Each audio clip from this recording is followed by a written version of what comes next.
Right, welcome everybody. Now, I know it's red hot and it's my intention to get done as soon as possible, obviously covering everything thoroughly, so we'll make a start. Any apologies? We've received apologies from Councillor Armour, Councillor Pattison and Councillor Pinnock.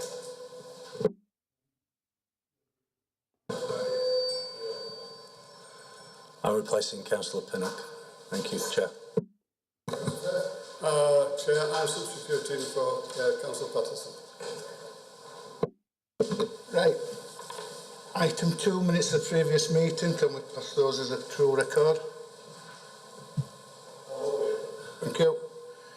Item 3, declarations and interests. I'll start off with Councillor Sokol. None, Chair. Councillor Firth? None, Chair. Councillor Davis? None, Chair. Councillor Thompson? None, Chair. And Councillor Lawson? Not on these items, Chair, but on the third application, well, the third item that we've got here, which is just for noting, no decisions to be made. I have spoken at length in the press, but remain open-minded towards it, so just informing you. Thank you. Yep. I've had none. Item 4, this is a meeting done in public and on YouTube. Item 5, any public questions? No questions, Chair. Deputations or petitions? No deputations or petitions.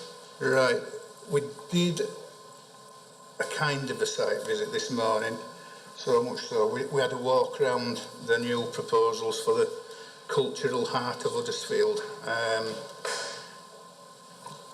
Quite enjoyable, that. Right, applications. Item 9, page 15. This is the Reserve Matters application for the Leeds Road, Huddersfield Southgate site. Yep. Thank you very much, Chair, and good day, members. My name is Linkages, Senior Planning Officer. This application is a Reserve Matters application, including all considerations of scale, appearance, layout, access, and landscaping for the first phase of development on the university's new Southgate campus. Members may recall that this application was presented as a position statement 2 months ago at the committee held on the 9th of June, where officers and the applicant provided an overview of the scheme. This followed the parent outline permission being approved by the committee in August 2021. The outline granted permission for the erection of a health and research innovation campus for the University of Huddersfield across the areas shown in red here. The first phase of the development, which this application relates to, is the land shown in blue on the screen. It is proposed to host the Health and Wellbeing Academy building, which has been designed as a landmark development for the site. Just to help contextualise, this image is taken from Southgate looking south towards the site, and it would be approximately between these two buildings there. This is the proposed building viewed from Southgate. The building would provide approximately 10,000 square metres of floor space. One of the questions asked at the position statement was about materials. It has been confirmed that the facing stone will be locally sourced natural product alongside metal cladding, with samples to be provided as part of a condition.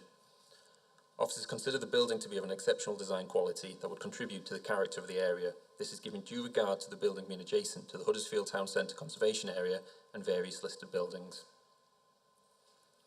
This slide shows the appearance of the building from the rear, as well as the proposed open space. The site would have good quality landscaping, including notable tree planting that would contribute to an attractive urban park setting. Another question asked at the position statement was members seeking clarification on the adjacent council highway improvement works going on the edge of the site, as can be seen traced by the mouse. An overview of these works is given in paragraph 5.3 of the committee report, but can be summarised as works to improve traffic flow and pedestrian movements along parts of Leeds Road. Of note, the improvement works include the provision of dedicated cycle routes adjacent to the site, which can be seen in blue along there, and then one-way system along the top. These works were planned prior to the university's involvement in the site and are not in response to the application. Nonetheless, the university has worked with the council to ensure appropriate integration between the two developments. For car parking, this phase of development will use the existing car park within the site. The public use of the car park will end when the university occupies the site. The car park will be occupied as a later phase of the development, which will be detailed shortly. A further point discussed was at the position statement was the connection between the university's existing Queengate campus and this site. At the time of the last meeting, the university was undertaking a connectivity study. It should be noted that student movements between the campuses will be limited, as the Health Innovation Campus will be largely self-sufficient and students will be taught principally at one campus or the other. Nonetheless, the applicant has studied the most appropriate routes, which is shown on this plan, with a cycle route in green and walking in yellow. The canal towpath is also considered a likely attractive route. It would be impossible to prevent students or visitors walking along the ring road between the campuses, but methods to promote the identified routes have been discussed. These include potentially detailing the routes as part of student orientation, details in student literature, and possible signage. A condition is recommended requiring such measures to be formally detailed and then implemented. The outline application required that a master plan and a future design strategy be submitted with this reserved matters application, each of which were required to address various points. Ultimately, the purpose of the document is to establish design parameters which will guide the future development of the site. The applicant has submitted comprehensive documents which officers consider to achieve these objectives. This image shows the updated master plan for the site. While building footprints are indicative, it establishes the approximate building plot locations as well as demonstrates movement through the site for pedestrians and vehicles moving forward. So, just for clarity, the building we're referring to today is just this one on here, with the remainder of the site being the indicative master plan. This is supported by a well-considered phasing strategy outlining the envisioned approach to how the site will be built out. This includes the frontage of Leeds Road being prioritised and details of how parking will be managed as the site progresses. This includes the delivery of a sustainable transport hub at Phase 5, located down here, which will replace the site's current car park when it comes forward. Finally, the design strategy outlines the future design approach for additional phases. These include matters such as materials, building heights, and architectural features. In design, the university does value its freedom of innovation, but has worked to identify the key characteristics of the area which form design parameters for the future buildings. In closing, the report before members outlines officers' full assessment of the proposal. The principle of development has been established at outline stage, with the proposal seeking approval of the development's scale, appearance, layout, landscaping, and access. Officers consider the proposal to be of exceptional quality that would contribute to the economic, social, and environmental quality of Huddersfield Town Centre and the authority as a whole. The proposal is the first phase of several, with the master plan and design strategy setting a high standard for the future developments to adhere to. No public representations have been received in response to the application. Officers therefore recommend approval, subject to the recommendations as detailed within the committee update, which includes securing a Section 106 agreement for net gain financial contributions. Nothing further to add, Chair. Thanks, Nick. We've got two speakers. First one is Ian Bath.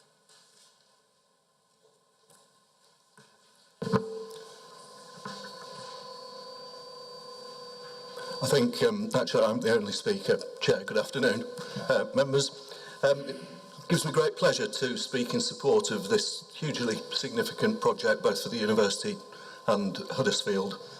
Nick Hurst's report is a very detailed report and sets out all the aspects that have been discussed and agreed over the course of the last few months. I would like to emphasise two principal points. This time last year, I asked this committee to approve an outline planning application for the redevelopment of the Southgate site and start a journey to deliver a health innovation campus on the Southgate site.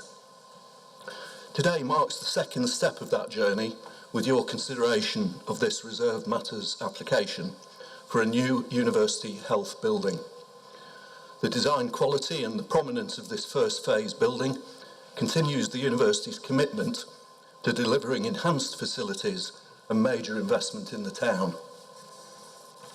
And the second point is not only is this reserved matters an application that seeks permission for the detailed design of the first phase project, but importantly, it also seeks approval to a master plan a design code and a phasing schedule to bring forward subsequent phases of the overall Health Innovation Campus. Establishing this context is a key component of what you are considering today.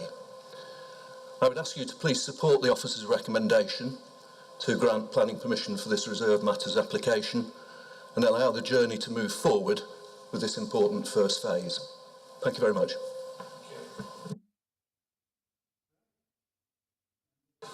So over to you. Mohan.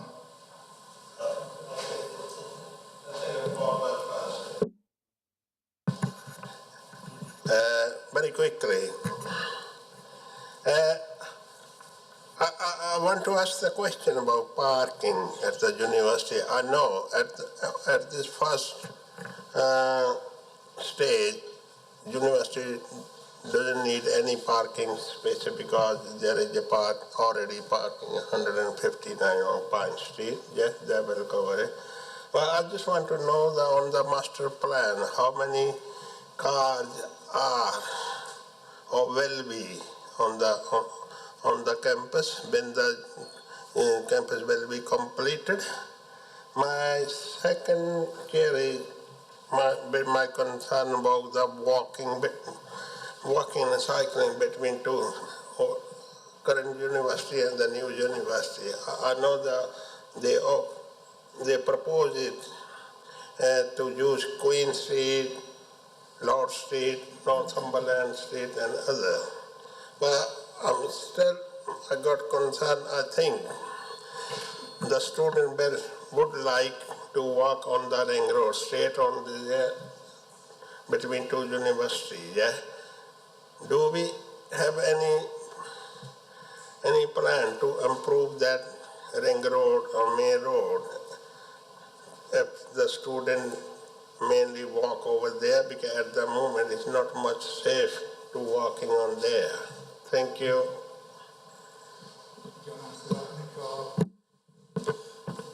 Yeah, through you, Chair, I'd invite Chris from Highways to comment on that. Chris. Hi, Chair. Yeah, I mean, as Councillor Sokol said, the phase one, and in fact probably the first couple of phases, will use the existing car park on Pine Street. The assessment submitted with this phase one application has demonstrated that there needs probably maximum capacity 95 spaces. They've got 159 on that car park, so that's certainly adequate for what they're proposing at the moment. I think it's phase 5 is that transport hub, which will be the multi-storey car park or whatever it ends up being. The details of that and the number of spaces we don't know at this stage. That would be assessed as and when the phases come through.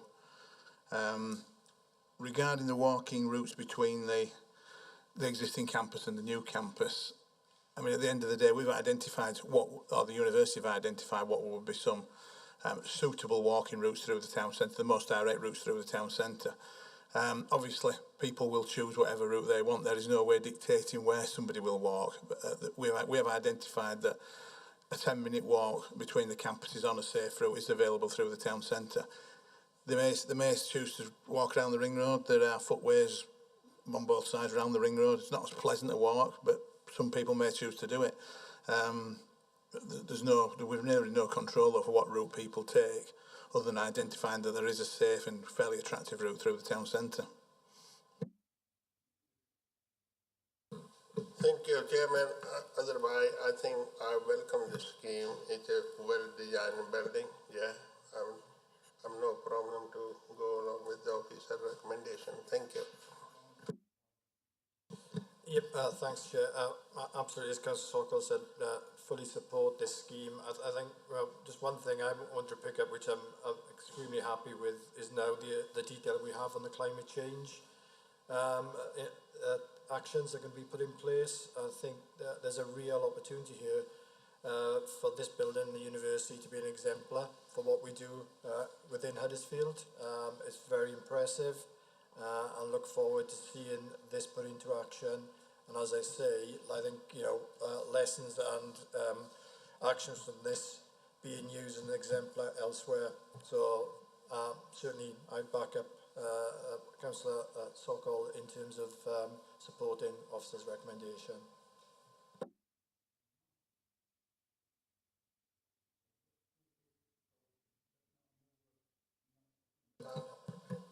I move, Mr. Chairman. But in a second for that, so we'll go to a vote. So just to clarify, you voted on the amended recommendation in the update. Yeah. Councillor Sokol? For. Councillor Firth? Councillor Davies? For. Councillor Thompson? For. Councillor Lawson? For. Councillor Hall? Oh, That's unanimous, Chair. right, thank you. Right, next item, page 47. We've seen this one before, Southgate School, Almondbury. Ellie?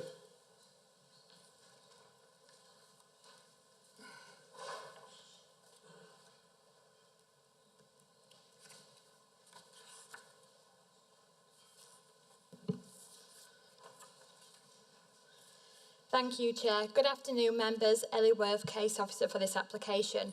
The application relates to Southgate School in Almondbury, in which is seeking permission for the erection of a detached classroom and play deck. Before I run through the presentation, final comments have been received from Councillor Munro after the committee update, and therefore a summary is as follows. I feel the benefits of the outdoor classroom to outweigh the issue of locating it on urban green space, as it is to be used to teach art and life skills outside of the formal classroom. In the meantime, I am, however, concerned about the parking facilities at the school, but this issue seems to fall outside the realms of the current planning application, other than if an outdoor building can be erected, then presuming an extended car park can be considered. These comments are covered within the committee update put before members, and the agent has confirmed that the modular classroom will not be used to increase staff or pupil numbers. Here is the site location plan. So the classroom would be situated to the east of the main school building, so it will be around here. The bottom plan is just an extract taken from the council's internal mapping system, just to show the extent of the urban green space. So it is the main school building and its surrounding grounds. Here are some photos of the site. So this is where the building will be located. So a few shrubs will need to be removed, however plenty will be retained on site. So it will sit here and will adjoin the existing footway there.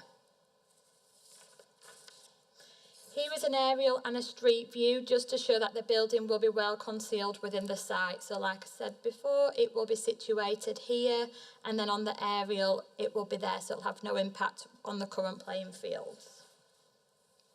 The building would be 10 metres in width by 10 metres in depth, and that will include the decked area. And the classroom will be constructed from timber clad to give a natural appearance, and it will complement its proposed use. Here are the elevations. As you can see, large areas of here are the elevations, well, a perspective view and the floor plans. And then here are the elevations. As you can see, large areas of glazing are proposed.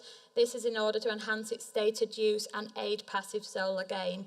These are typical design features that have been approved on similar school projects across Kirklees. Lastly, here is the proposed site plan. So as you can see, the red line boundaries around where the building would be situated. The application has been assessed against the Kirklees local plan and MPPF with regards to the loss of urban green space. In this case, significant weight has been afforded to the need to alter the school to provide a modular classroom with only a small area of grassland being removed. Sport England are also in support of the application, as it meets exemption 3 of their playing fields policy, and as such, the principle of development can be supported by officers. In terms of design, as previously mentioned, the building would have a contemporary appearance. It is also considered subservient when compared against the backdrop of the current school buildings. In terms of residential amenity, the building would be situated at least 80 metres from the nearest residential property, and therefore there'll be no wider concern. Highways officers are also in support of the scheme, as the classroom would not increase staffing or pupil numbers, and therefore the arrangements would remain as existing. Additional clarification of this has been sought from the applicant, whereby they have confirmed in writing that it is not the intention to increase pupil numbers, as the classroom will be used on a rota basis by the existing classrooms to provide the children with a learning environment within nature. One representation has been received with concerns raised regarding parking. However, as previously mentioned, the development will not increase staff nor pupil numbers, and therefore it's not considered fair nor reasonable to request additional parking facilities. As such, the development, if approved, would lead to a departure from the local plan. However, there is a recognised need for the modular classroom that outweighs any harm. Therefore, officers are recommending approval for the application. Thank you, Chair. Right, thanks, Ellie. There's no speakers on this item, so members, it's straight over to you. Councillor Firth. Clearly there's a need for this building at the school. It's well thought out. It'll be a really good design, and it's simple for me. I move the officer recommendation, Chair. Thank you, Chair. Yep, I second that. Councillor Munro's comments do sort of sum up my own feelings that, you know, there may be issues about car parking at the school, but they lie outside what's in front of us. There is a demonstrable need. So, yeah, I'll be happy to second that. Thank you.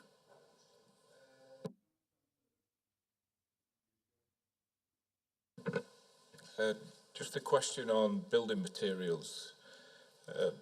Building a structure with aluminium and plastic with wood cladding seems hardly covering any of the green issues. I just wondered why we wouldn't choose something like, or the builders wouldn't choose something like timber that's better conductor of heat, insulation-wise. It becomes a carbon sink rather than quite high as far as a carbon footprint producing aluminium. So it was just on the green issues that I wanted to question. Thank you, Chair.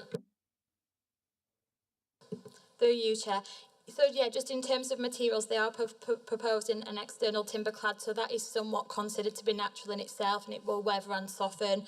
But, yeah, in terms of the roof, it is more of a, well, it says here, constructed from a powder-coated metal skin with a highly insulated core. So I think it will obviously contain some heat that way.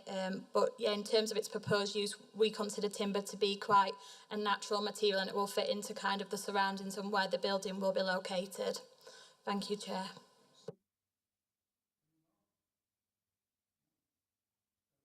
It has been seconded, so we'll go to a vote. Councillor Socko. For. Councillor Firth. For. Councillor Davies. For. Councillor Thompson.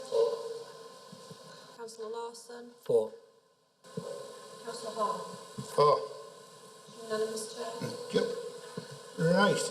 Next, page 57.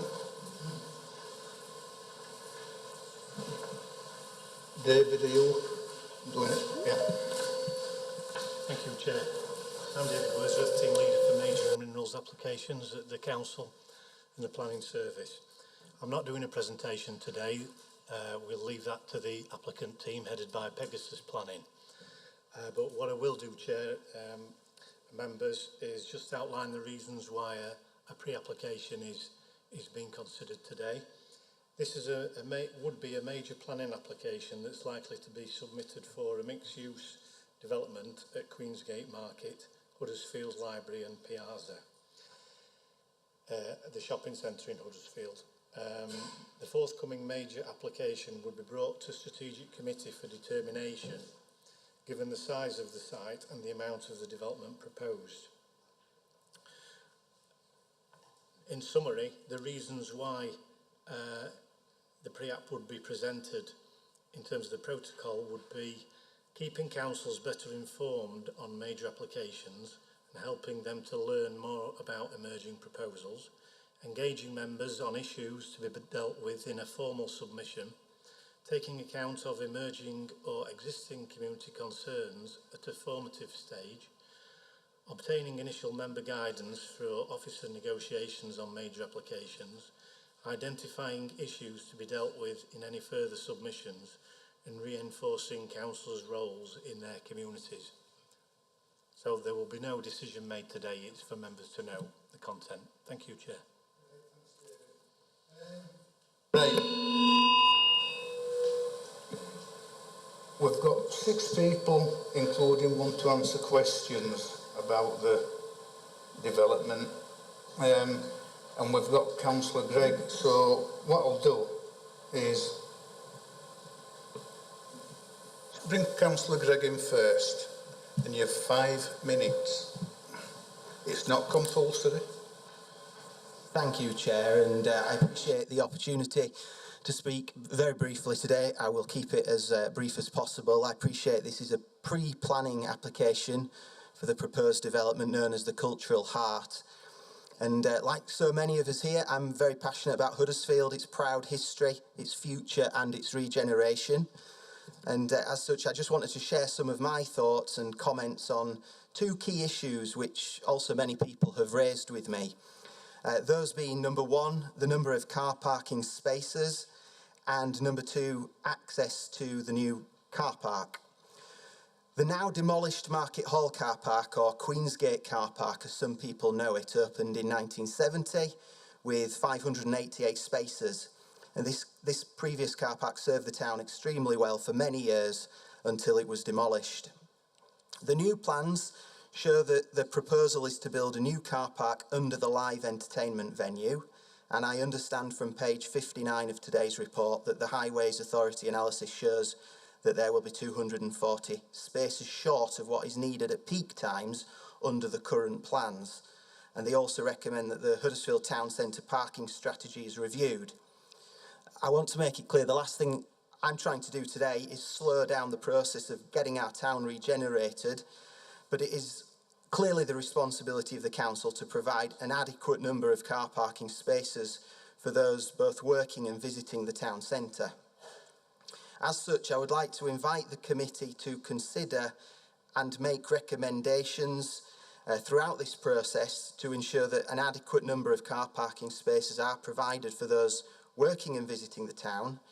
And on my second point regarding access to the new car park, the council say as part of the Huddersfield blueprint they want to better link the areas beyond the ring road with the town centre. Again, on this, I would like to ask the committee to consider and make recommendations to ensure that the access to the town centre via the Queen Street South underpass is protected. Again, on page 59 of today's report, it is indicated that there are limitations of using the existing subway. I'm not sure what those limitations are, but would hope that they could be explored and analysed, as I believe that there are many benefits to restoring both vehicular and pedestrian access to Huddersfield Town Centre via that underpass.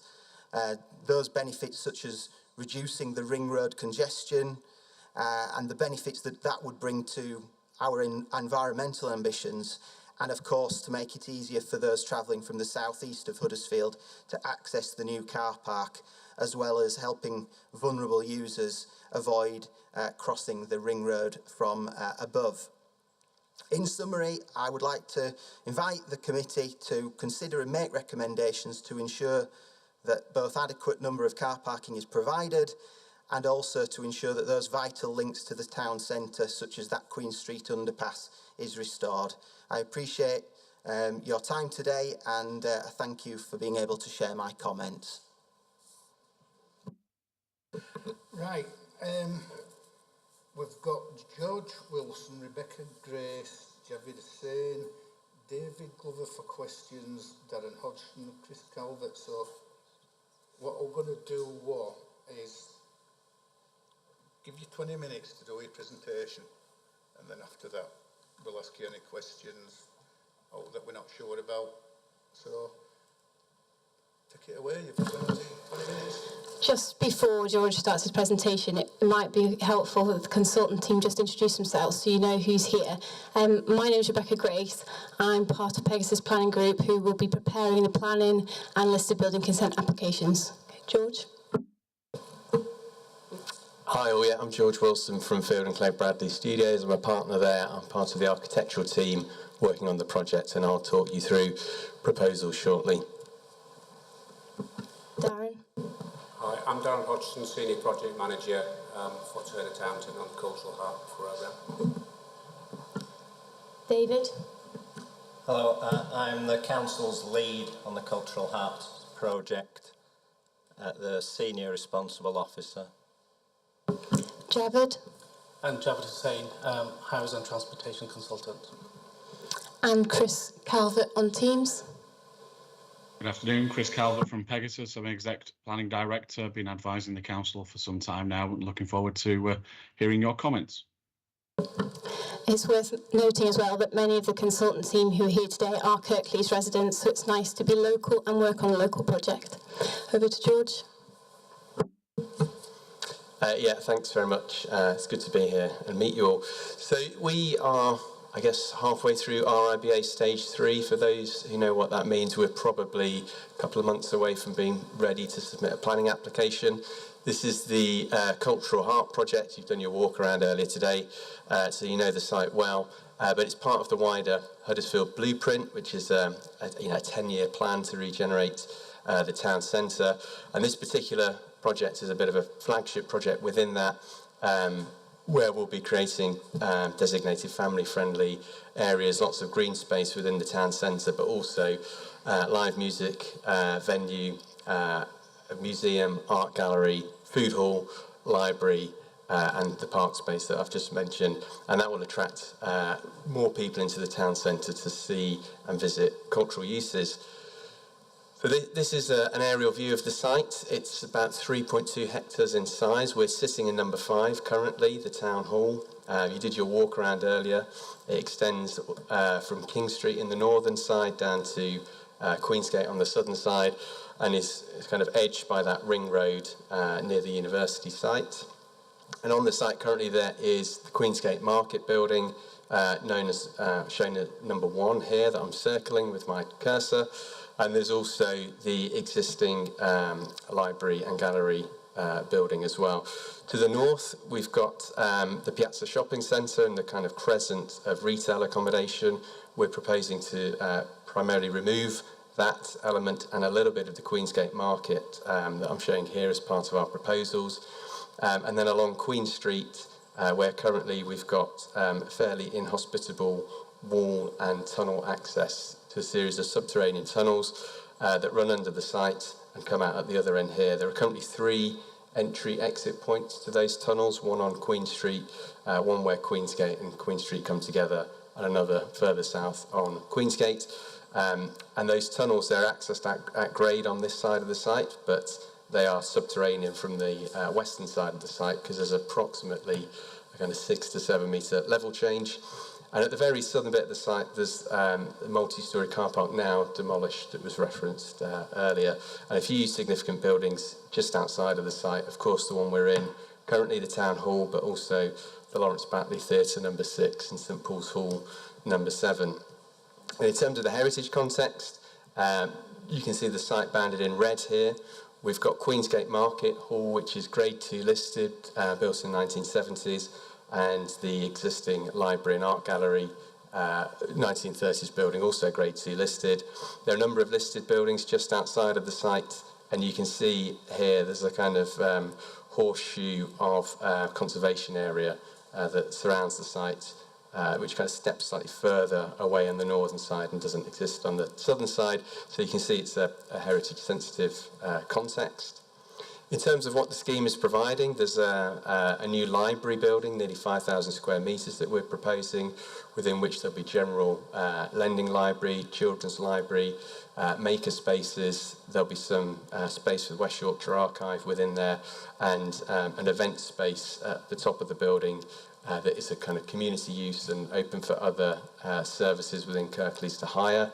There's a new museum, 5,000 square metres in size, that will have exhibition spaces, also shops, cafes, education spaces and hire spaces as well. A new gallery, close to 3,000 square metres in size, providing a mixture of temporary and permanent gallery spaces, shop, cafe, also education spaces. A new multi-purpose venue, which can host events for 200 people up to 2,200, and the design of that is that it's got 2 independent halls that are connected together that allow for smaller events to happen simultaneously or be combined together for larger events up to 2,200 people. And those events might be conferences, trade shows, live music, comedy, all sorts of things. There's also a 2,400 square metre food hall, which is likely to have between 10 and 15 independent food stalls within it, and bar spaces. That will be open into the evening for evening leisure activities, and a multi-storey car park, which is going to provide 350 spaces, which is a balance between what the demand is for the site, but also promoting sustainable modes of travel. There'll be 20% EV charging from day one, with the capacity to go up to 100% in the future. And there's a large expanse of public realm that ties all of this together, which is family-friendly, inclusive, green in character, but has the ability to host outdoor events for up to 3,000 people.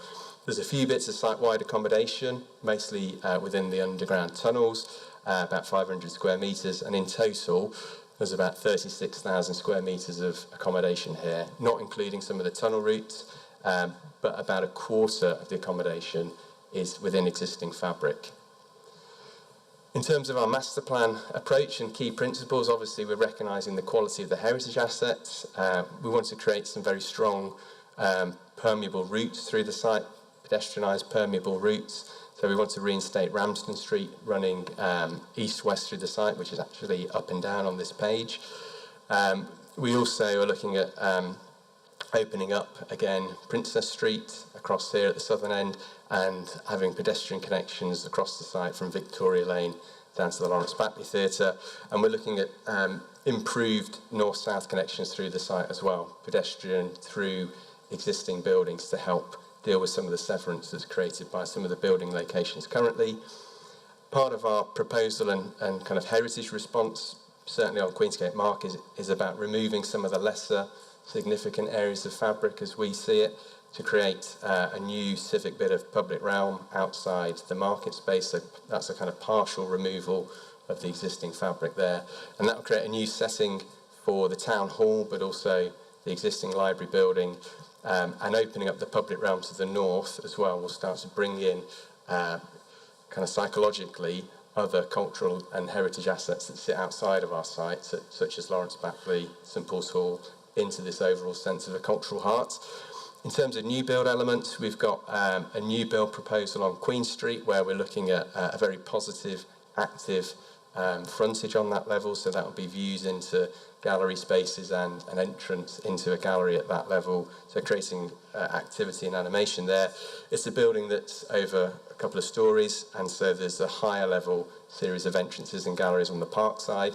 That split level allows us to keep the tunnels that run underneath the site, but it also provides a bit of protection acoustically and in terms of wind as well for the public realm that we're proposing. And then areas that have slightly less frontage, such as multi-storey car park and the venue, we're proposing to have those at the southern end of the site, where they've got more of a gateway relationship to the ring road, and using those to draw footfall through the site. So this is a kind of developed plan coming through on your screens of the overall proposals. North is at the right-hand side of this image, and we're proposing to refurbish Queensgate Market, the kind of main volume that you understand with the mushroom columns, as a food hall. A new library building will be partially within Queensgate Market and partially within a new build, but we're proposing to retain the elevation along Queensgate all the way along there. Those two buildings provide a kind of L-shaped framing to a new bit of hard civic public realm. It's within there that we can host outdoor events for up to 3,000 people, and that creates the new setting for the town hall and the existing library building. That building will be refurbished with an extension to the north, and it will house a new museum. That northern extension will have active uses at ground floor, such as shops and cafes, lots of kind of glazed openings overlooking a park to the north. So that will help create a very active and animated series of routes around that building that help bring people in at grade, because it's quite a difficult building currently, where we've got a series of steps in at the southern entrance that you have to go up 1.5 meters. So it helps us get inclusive access into that building and provide activity at street. On Queen Street, I've mentioned already the gallery location. That's a multi-level building, so activity at both sides. We're integrating one of the existing tunnel entry points into that building to kind of lessen its negative impact on the public realm. And you can see how at the northern side of the site, there's a much better relationship to buildings such as the Lawrence Batley Theatre, with a series of steps and ramps that kind of mediate between the lower Queen Street level and the park level. At the very southern end of the site, we've got our new venue and multi-storey car park. The venue is proposed to have active frontages on its northern and western sides, facing Alfred Street and back towards the food hall, and we're using the level change across the site to provide multi-storey car parking underneath that building. And this is the level below, this is the tunnels level, so you can see how we're proposing to retain much of the existing tunnel structure. We're going to remove some of the branches to the north that are no longer needed, and it's through that that we're proposing to service all of the buildings except for the venue, which we're proposing to service from Alfred Street at the higher level, and access into access into the multi-storey car park is via an in and out on Queensgate with a new slip road that we're proposing, and we're doing modelling with Arup to look at providing all kind of turning directions onto that junction as well. In terms of scale and massing, this aerial diagram gives an indication of the overall size of the development and scale of it. And of course the buildings are trying to respond to their immediate heritage context, but also the hierarchy and scale of surrounding streets. So the new museum extension to the north is the same scale as the existing building, 3 stories above ground.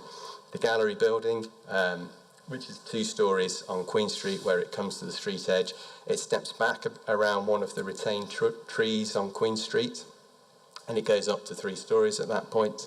The library building pops up to 3 stories where there's the event space, community hire, room for Kirklees, whatever you might want to call it, that overlooks the outdoor event space and the wider public realm.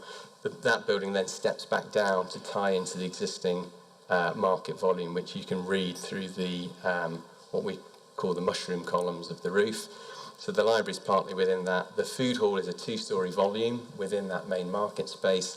And then at the southern end of the site, we've got the venue, which on Alfred Street is a 4-story building, but because of the change in level with the multi-story car park underneath it, when you're on the Queensgate side, that's a 6-story elevation that you're reading. But what we've done is step the massing back along that edge to create this terrace at 2 stories, which ties into the articulation of the listed building along Queensgate. The public realm, designed to be family friendly, very welcoming, everyone to access it. There's lots of level changes to mediate, but we're doing that with a series of slopes, steps and publicly accessible lifts. We want it to be a destination in itself, so you needn't come to the buildings to have a day out. You can do that in the landscape. We're providing places for culture and performance within there, so we've got the square that can host those outdoor events, but there'll be opportunities for artwork to be integrated within the landscape as well. Incredibly biodiverse. We're looking at a 50% net gain in terms of biodiversity across the site. We're looking at a replacement tree planting of 4 trees for every one that's lost. And we are proposing to keep 2 trees down by Queensgate, the 2 larger trees, but remove the trees that currently obscure the Fritz Stella frieze, the artwork across there, and replace that with a new planting strategy that's much lower. And overall, we're looking at a very vibrant landscape that's seasonally changing and also provides well-lit and safe areas all through the evening into the early morning. In terms of character and materiality, we're very keen to reference the fact that this is very much a stone town, but also reflect the industrial and textile heritage, and we think there are nice motifs that we can get into the buildings that reference pattern and textile in that way. And we're looking at a kind of modern series of masonry materials, so stone as one of the primary ones, and we're looking at opportunities to either reuse stone or use local stone from local quarries as well currently. At the moment we're proposing that they would be, the stone buildings are on the northern side of the site where they're integrating more definitely with the existing stone buildings, and that they would have a character that's slightly more sculpted than some of the other buildings. We're also looking at ceramics. So at the southern end of the site where we've got our venue building, we're thinking about a building that's almost wrapped in a ceramic curtain, and that's taking its clues from the articulation in movement artwork, which is ceramics on Queensgate, so that kind of carries through that language. And then for the library bit, that's a new build piece, we're looking at a series of terraced concrete horizontals with glazed volumes that sit within that. So that's a bit of a play on the concrete roof form that's stepped and terraced. And so there's just a few images down the right-hand side of these while we touch on some other kind of key aspects of the scheme. So this is standing within the new build extension to the museum, looking back into the existing library and art gallery buildings. This is your kind of at-grade entry into the shop and cafe. So all buildings are targeting BREEAM Excellent. We've been working hard in light of the declaration of the climate emergency to look at ways in which we can work towards net zero carbon. So we're taking benchmarks for 2030 targets, which are primarily around things like retail, office, new builds, and we're adapting those guidelines and best practice benchmarks to create a series of project-specific targets for embodied and operational carbon that are about cultural uses, but they're also about a mixture of existing and new fabric. We're looking at using timber structures in hybrid with other structures where we can to lower embodied carbon, and the use of stone obviously is a low carbon material. We're looking at heritage-sensitive fabric improvements where possible so that we can lower the operational carbon of the existing buildings. There's opportunities for large PV arrays on some of the new build roofs, such as the venue, and although we've got a food hall and cafe spaces across the site, it'll be an all-electric scheme, no gas use.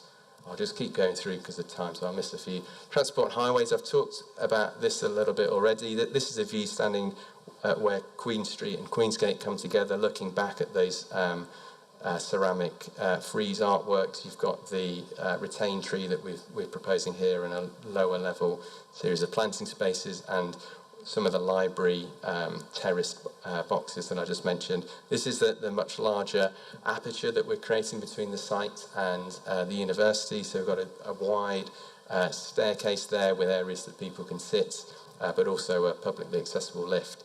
So I've talked about a few of these points already. I think other things to note are we're providing secure cycle parking for staff within the buildings with lockers and changing facilities for 1 in 10 staff.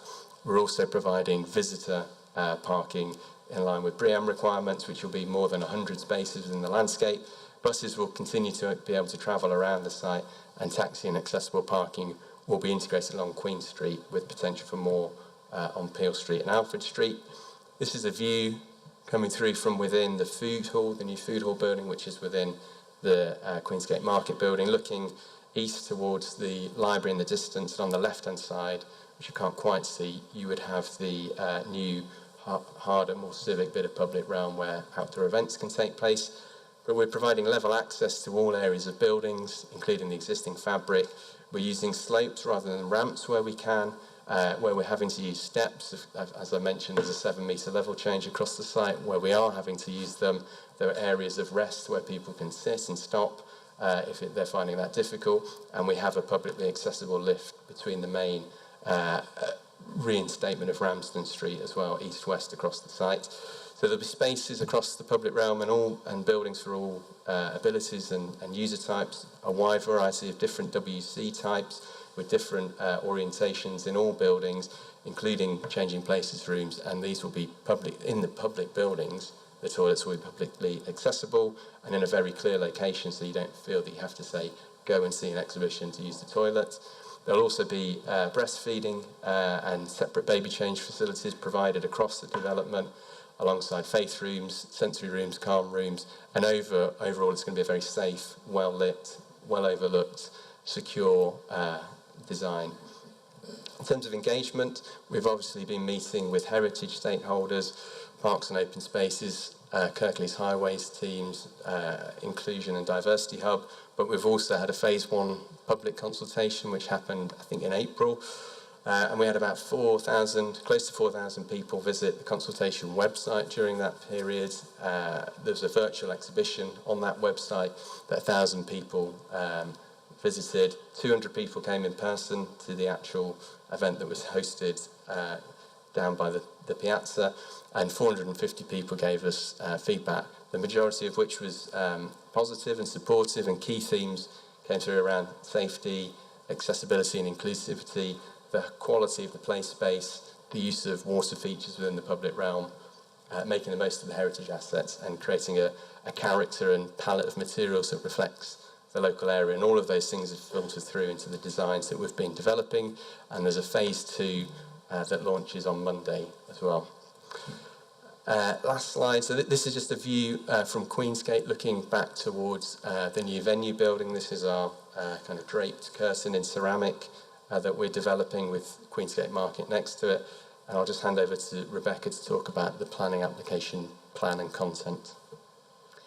So at the moment, we're currently aiming to submit the plan application end of September, possibly early October. The intention is to submit a variety of different documents. There's a wide consultation team who are working on reports that range from flood risk, drainage, biodiversity net gain, ecology, trees, lighting. I won't read through the whole list, but just to reassure you that if you ask a question today and we can't necessarily answer it, there is somebody working on that report elsewhere, and we will certainly take on board all of your comments. Thank you for your time. If you've got any questions.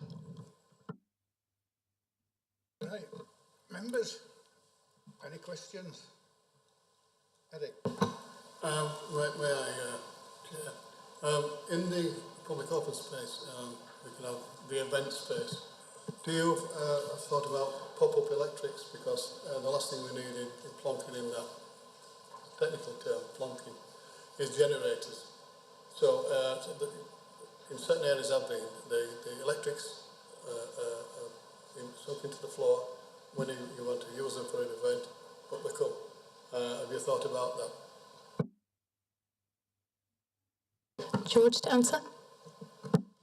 Yeah, I mean, there's a lot of briefing that we're doing with culture and tourism team at Kirklees to make sure that the brief for that outdoor event space is right, and that the infrastructure that's needed within it to host events is correct. I mean, we're also doing a lot of work to make sure that when that space isn't in use, we don't want it to feel too barren. So we're looking at things like water features and working hard to make sure that they're also designed to enable events to happen on top of them. So it's all getting embroiled into developing the scheme that provides the right infrastructure at day one.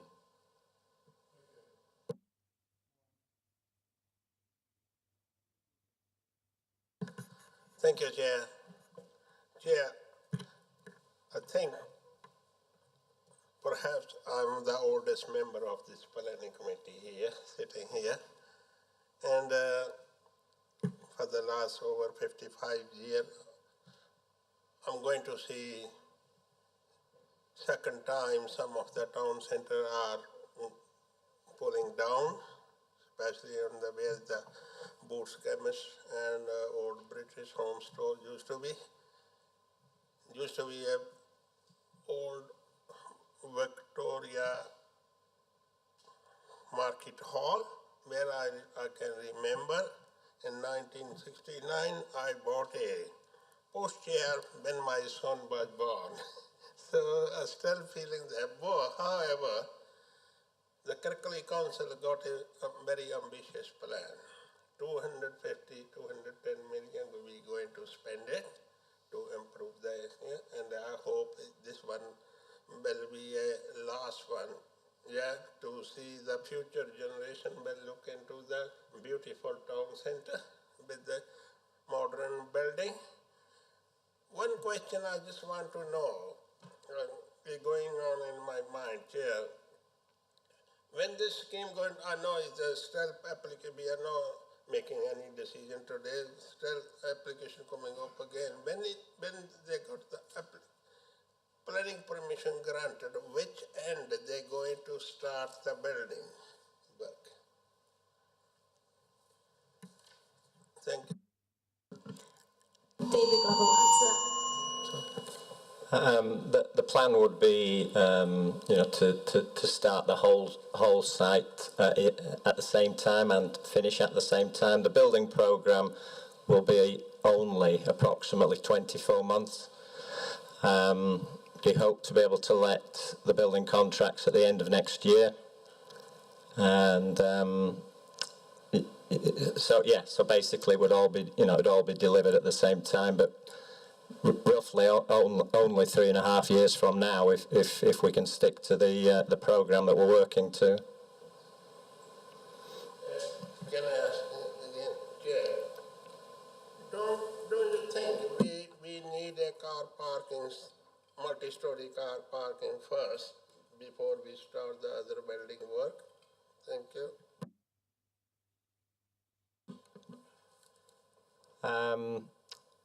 I understand the point you're making, but the venue sits on top of the multi-storey car park, and therefore it's not just as simple as delivering a car park. We have to deliver effectively the two buildings at the same time. The programme to deliver them is extremely ambitious as it stands.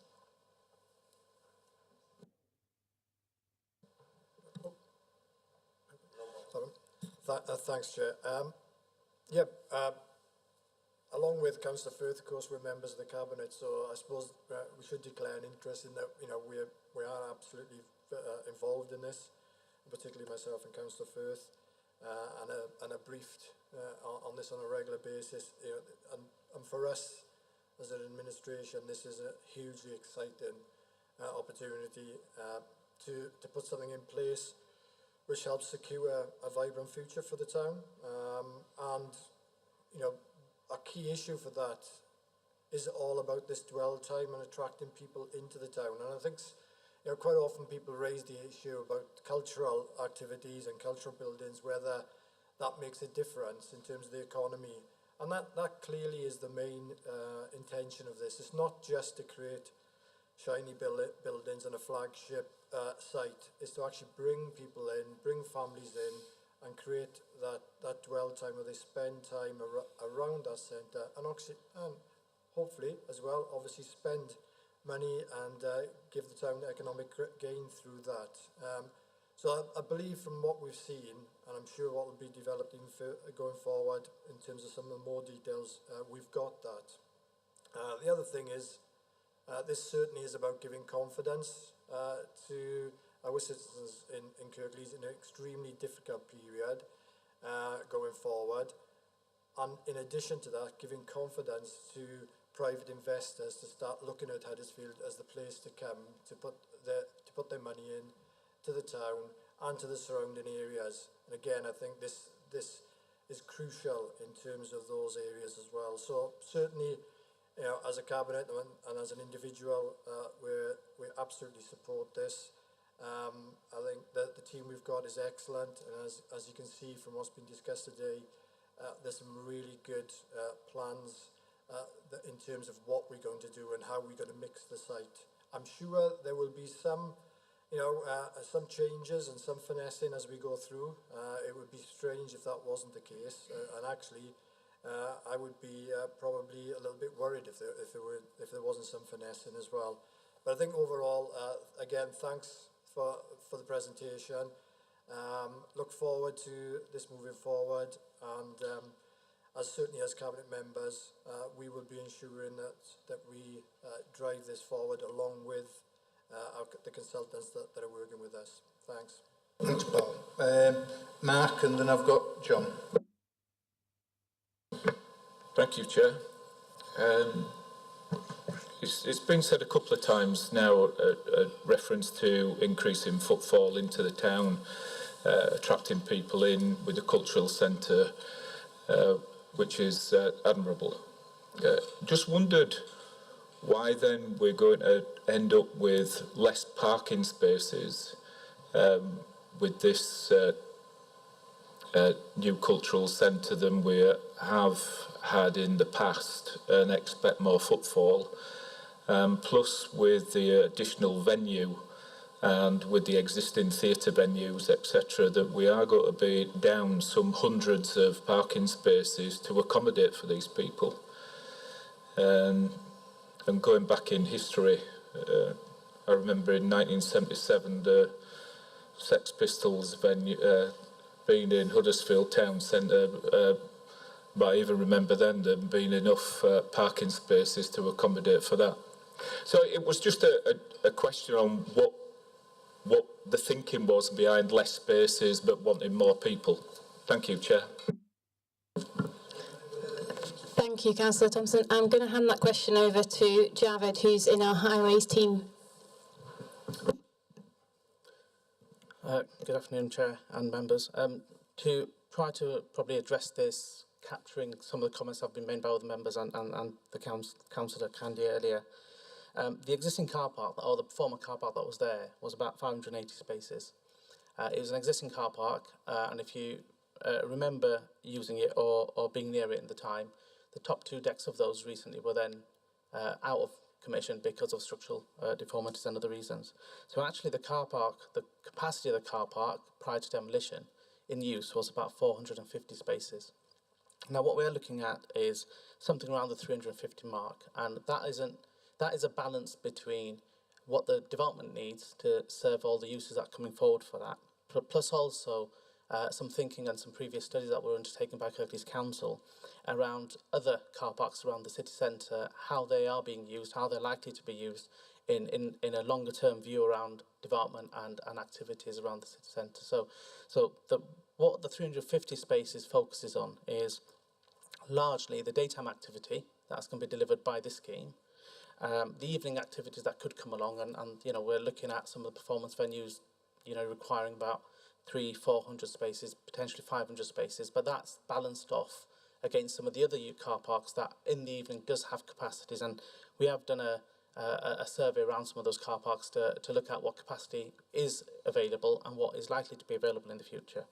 And alongside that, the 3,000 or so attendances that are coming on the weekend to use the public realm venues, some of that which has already been captured and are offset trips. Again, we would look at as a occasional once a month type of activity, and we'd expect measures to be put in place in terms of traffic management, those things that the scheme could deliver to accommodate those. Those are some activities that are probably going to be grown out of what has come previously pre-pandemic and what others do, such as a Christmas light switch on. So the 350 spaces in comparison is about 100 less than what was there prior to demolition. At the moment there is nothing there, so if you went to the site now, and I think some of the members might have undertaken the site visit this morning, there isn't a car park there, but the city still carries on. So actually the focus of the proposed car parking is centred on what the development would bring forward, and also how do we maximise utilisation and revenue from the existing council car parks that are around the existing town centre, and some within 5 or 10 minutes maybe at a maximum walk of the site. So it's not just focusing on the development. If we were to provide a car park just for the development, and we did replace the 550 space car park, you'll probably find there are other car parking which are going to, on balance, not have electric parking spaces, not be future-proofed, and probably not as commercially operational and economically operational as what's there now. So it does deliver a longer-term strategy around some of the existing car park sites around Kirklees and what the council aspires to do. The other comment I think Councillor Sohan raised was around phasing, and if I can just address that question around the car park, I think there was an allusion that car parking may need to come forward first. The intention to deliver this scheme is to deliver all of it in one go. So where the car parking really becomes important is when the larger uses and all the other uses come effect. So we would expect the car park to be available from day one, from the use of the existing, the proposed uses. What we don't need is a car park there now when we've got other car parks that can be used, and you know, without this planning application, car parking is still doing okay. But what we will be providing is a car park from day one for the uses that are coming forward, and what we would expect is some of that parking then also to be available. I mean, we would assess on a worst case basis that the car park is always used. The reality is we have peaks in activity, and there will be times where the car park may not be fully utilised by the proposed uses on the site, and potentially used by others. But that's something that we do need to discuss and iron out with the local authority around that use. The third point I just wanted to touch on, which is around linkages, the councillor kindly raised earlier. We are looking at maintaining linkages. I think there was a reference to a subway, and that providing a crossing point for pedestrians. You may be aware of the active travel scheme that's going in around the Shorehead roundabout and along the A62. That finds its way around to the frontage of the site. And we haven't ignored that. I know it's not shown on some of the slides here, but we are totally considering that both in terms of its impact, but also tying into and incorporating that along the site frontage. So what we are looking to deliver along the site frontage is a new access directly into a car park. So those that do arrive to this destination know that they've arrived and they've had the best welcome they can.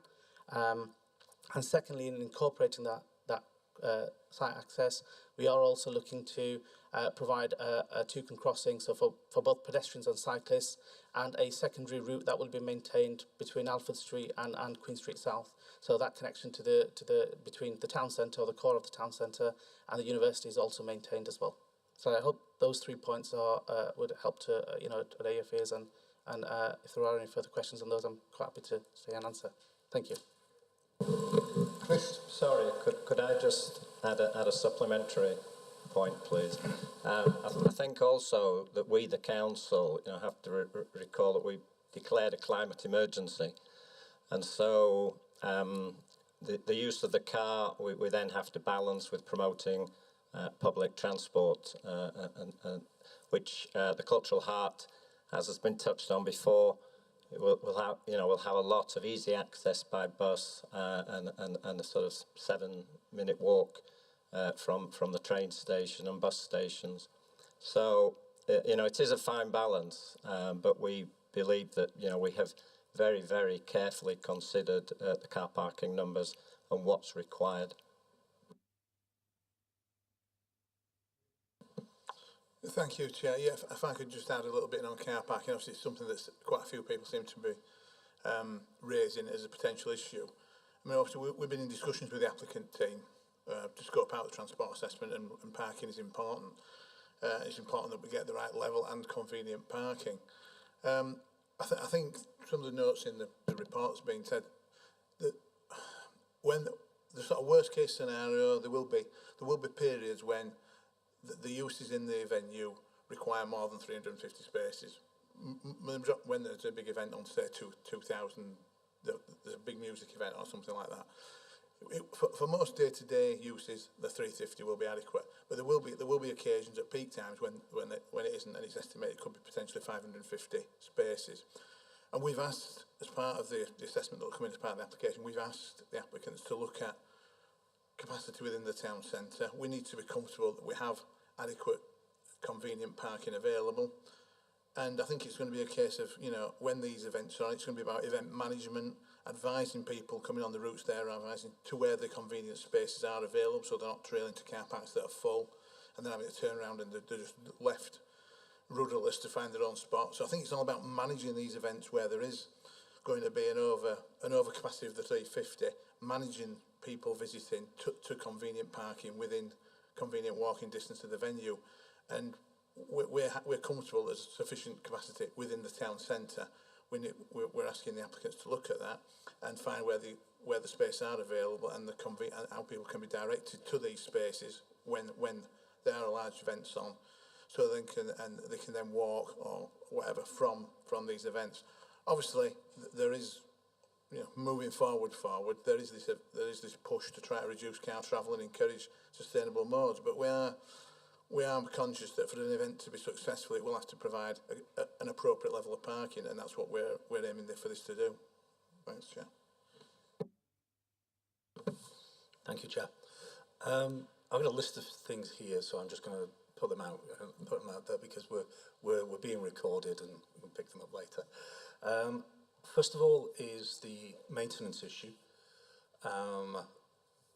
We are expecting an impact on revenue and council to service the money that's been borrowed. That's going to have an impact. That's just a given. What we don't want to do is compound that by landing ourselves with huge maintenance bills. as we progress and as the years go by. So at the design stage, I'd be hoping that we would be designing in as little maintenance as possible. There will have to be some, of course there will have to be some, but for example, water features can get very bad very quickly. They can look very tired and can look quite grubby actually if you're not keeping on top of them. So those examples of design principles that we employ front-loaded, as it were, can have a place for us to save money later. Another thing that I'd hope that we'd be thinking about now is residential amenity. I've raised it before at Cabinet, and where we get the nighttime economy or even daytime events rubbing up against residential uses, there's obviously going to be some friction there that needs thinking about now rather than when it happens and it starts limiting the use of the town centre or being a darn nuisance to the residents. Tree replacement, it's almost inevitable that we'll have to lose trees, but let's be gold standard about this. Let's lead the way and lead by example and show that, you know, we're talking about a replacement of 4:1. That's great. If there's scope for it to be better, then let's lead our businesses and lead our other organisations and say, well, why not go better? Why not go one further? On the parking, I'm glad that the public transport thing was raised. It was a matter I was going to raise myself. The council, aside from this plan, aside from what's on the paper here, has a job of work to do with its economic strategy and with its transport strategy as well. And the work that it has to do with the West Yorkshire Combined Authority, or the mayoral authority now, is we have to raise the sea level, if you like. So we have to make all the parts of this float together. Otherwise, we're not going to get the best for our investment, and that's just worth bearing in mind. That with things like transport and enhancing things like communications, like just general signage and shelters and available transport, that's got to be a must-have. I'll finish with the buildings that are scheduled to be dropped.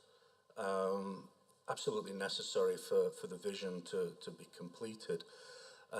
It has become clear, though, in recent years that each of those has a carbon footprint cost. And I'd be interested, and this is kind of my actual question, I'd be interested in knowing how that's being mitigated, if it can be, and how it's being measured. Thank you, Chair.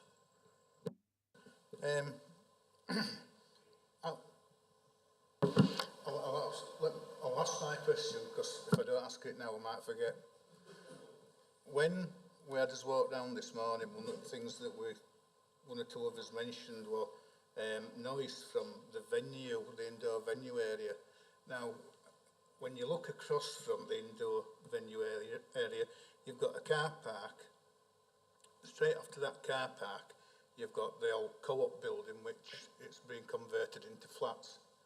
And what we were concerned about was how much insulation would be going into the venue, or if you've already spoken to the people, the developer that's doing up the old co-op building to mitigate against noise. Because I know that it's a bit bigger area, but it's the indoor arena at Sheffield. I went down there once and there were a band on just doing a sound check, and I were in car park and I could hear them in the middle of car park at tea time. So it's surprising how noisy it can be, and I wondered what going to be done to mitigate against any noise going out into these flats, because at the end of the day, a lot of stuff that we're trying to do in Huddersfield is to get people not just to shop here and to work here, but also to live within town centre as well. So it'd be a bit galling for them if they buy a flat and they can't sleep so many nights a week. Eddie? What's not being mentioned is the TIU upgrade. And people will, I hope, make Huddersfield a destination of choice going forward in the next few years. So I'm coming by train, new electric trains. It's a while off yet, but it will happen. And people from my part of the world, Dewsbury, by choice, go for a night out in Leeds. It's just 10 minutes down the road in a train. Forgive me, 10 minutes by train. Huddersfield is only 10 minutes by train. And I want this town to have the facilities to attract people, not just from within Huddersfield, from without, from Manchester, from Leeds, from Dewsbury in between. And by doing what we're doing, we have a vision, an ambition to just do that. And they'll be coming in by train, public transport, and they don't need a car park. If I start by handing the question about building footprint, carbon footprint and demolition over to George, first of all. Yeah, in terms of the buildings that we're proposing to demolish, to, as you point out, realise the vision, we can't make any commitments at this point in time, but we are looking at the opportunities of reusing materials from those buildings. So there's a lot of very good stone there that we could potentially reuse in some buildings. There's a fair amount of brick that could potentially be reused, maybe not in facades, but in back of house areas. And there are other, there's the fiberglass panels that could also be used in some back of house areas as well. We don't just want to crush it all and go, great, we can use it as aggregate. If there are opportunities, we want to realise those. It's hard to commit to that now because there's more work that needs to be done in terms of disassembly reports, but we've certainly done an audit of the amounts of material and where there could be opportunities for reuse in the future. And the question about noise, if I go to Chris Calvert on Teams, Chris has been involved with the public consultation, so you might have a comment about maybe consulting the residents going into the co-op building. Yeah, thanks, Becca. The point around noise and residential amenity, it's part of the assessment work that we're doing. So we've been undertaking baseline noise levels. We've been holding discussions with your environmental health departments on a regular basis regarding noise. So we've got an understanding of what that baseline noise condition is and what would be an acceptable increase in noise level above that for the range of activities, not only inside but also outside. So we're working our way through that. What that will do, it will inform a number of planning conditions in terms of maximum dB levels at particular sensitive receptors. So, for example, the nearby Stay Hotel, the co-op building that you've referred to, as well as a couple of others. So that is work in progress. That will flow its way into building fabric, Chair, so that we actually mitigate the noise coming out of that.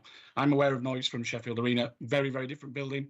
Very, very different context in terms of its location and away from residential amenity, but we're working hard to make sure that those issues are designed out at the first stage. Thanks, Chris. Any more questions, observations? Matthias. Thank you. Thank you for the opportunity to chat into this comment. So I've been really impressed with the quality of the ambition that's coming forward, the design quality, the sustainability quality, and also the opportunity that it'll give our town, and members have highlighted that and raised some very valid and useful points that hopefully the applicant team will respond to during their application, and that should allow for a smooth planning process and allow you to reach your decision in due course when that application is lodged. One of the areas I want to see brought through the planning application is the social value aspect of the development and the construction. This is going to be a massive project for opportunities for our young people, our unemployed people, our range of skills to develop and train our future builders, electricians, plumbers, and then obviously the opportunities that it may create in jobs when things are in operation. So there's a range of things that this is going to do once it's delivered. There's a range of things we're going to need to think about before you make a decision, and you've highlighted the key issues of transportation, sustainability, architectural quality, and how it fits into the town. And Councillor Firth raised the really valid point. The TransPennine upgrade is £1 billion worth of investment in our borough alone, let alone what it does for the north and the region. You've obviously got plans for the George Hotel, you have plans for the estate building, The Southgate scheme that you'd made a decision on before is going to happen, and future phases therein. And there's a range of things that's coming through Huddersfield itself. So we're going to need to be thinking as a council, corporately, with our partners, both inside and outside the council, about managing this growth. And as we see construction sites, and we want the town to still flourish whilst these things are happening. So as a committee, we'll be bringing information to you so that you're confident that all this growth within the ring road and on the edge of it and at the stadium and elsewhere around the town can be accommodated, and our businesses and our residents can flourish and still use the town productively. So we've got a lot of work to do, but I think you're seeing just how far on the blueprint has progressed since it was first conceived. And when the planning application comes in, which will be a full application, there'll be full application and listed building for the entire development, and that'll be a huge milestone. And don't forget, you've had the former Kirklees College planning permission issued last week, so there's a huge amount of interest in Kirklees and in Huddersfield in particular, and we'll bring other things back for Dewsbury and the smaller centres, I'm sure. So thank you very much, members. That was a really informed debate. Thank you for the development team for their time. I hope that was useful. Once the application's in and we're through the public consultation period, if it needs another position statement to brief on matters, we can consider that with the chair as we go. But I certainly welcome the regeneration and the ambition the council's doing. And as a planning authority, we will be objective about those issues as we see them. And members, you'll make your decision at the end. So thank you, Chair. Thank you, everybody. Thanks, Chris. Thanks, Mr. Magistrate. Thank you, everybody, for attending today. You're free to go and run to the pub. All right. Thank you. Thank you, Chair.